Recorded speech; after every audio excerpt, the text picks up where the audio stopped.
This is TWiT. Now we're seeing, almost not surprisingly, a growing black market for ChatGPT accounts, which I thought, what? The best way for me to introduce this next topic is to just read what Checkpoint Research posted last week. Their headline was, New ChatGPT 4.0 Concerns, a market for stolen premium accounts. And they said since December of 2022, Checkpoint Research has raised concerns about ChatGPT's implications for cybersecurity. Remember, and we talked about some of this before, where they used it both to try to reverse engineer for them some code, which it did not do a good job at, or writing code, which unfortunately we know it does do a good job at.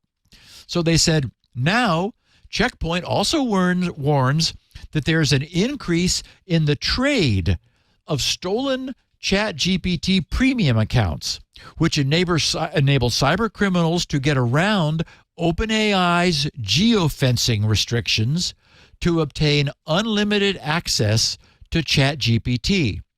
The market for account takeovers, generically ATOs, stolen accounts to different online services, is one of the most flourishing markets in the hacking underground and in the dark web.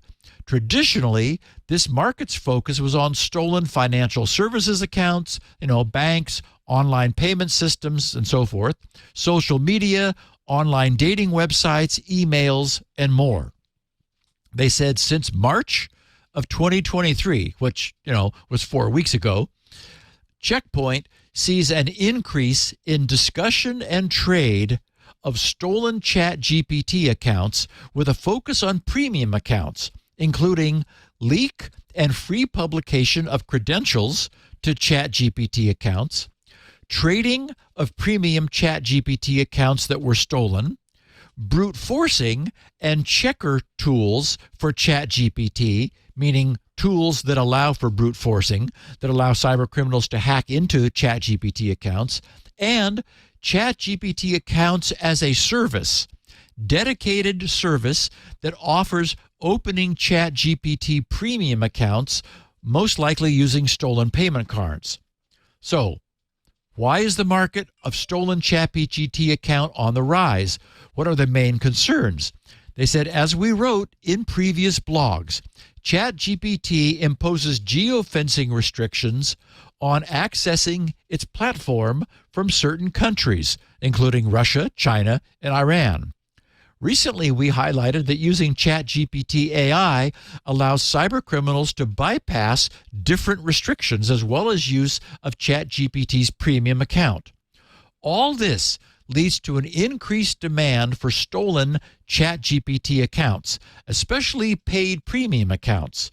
In the dark web underground, where there is a demand, there are smart cybercriminals already taking advantage of this business opportunity. Meanwhile, during the last few weeks, there have been discussions of ChatGPT's privacy issues, with Italy banning ChatGPT and Germany now considering a ban as well. Excuse me. We highlight another potential privacy risk of this platform.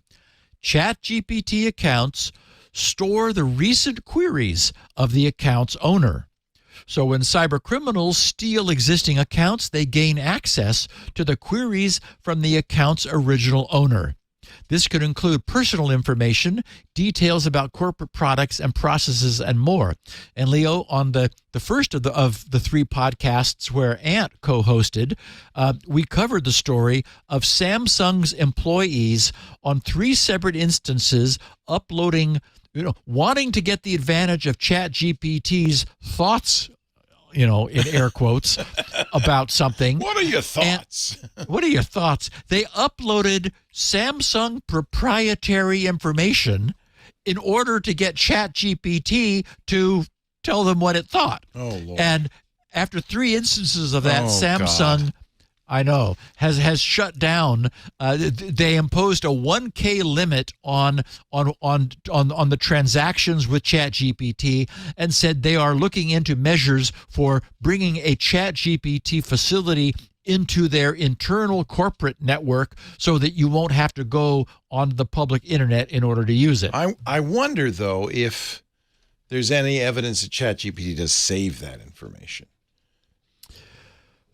I think not evidence, but for example, here was just here was the point being made that if an account is stolen, then the past queries are apparently available. It saves a certain number of past queries on chat, through, but not through all the of them. API. It resets right. it. Yeah, this is what I got in Italy.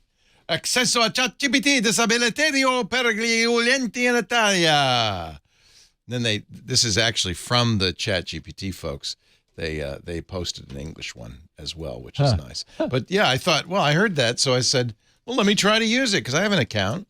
It said, no, we regret to inform you we've disabled ChatGPT for users in Italy. Oh, that's right. I forgot that's where you just were. I was in Italy. I tried to use it because we covered the news that Italy was saying it represented a privacy threat.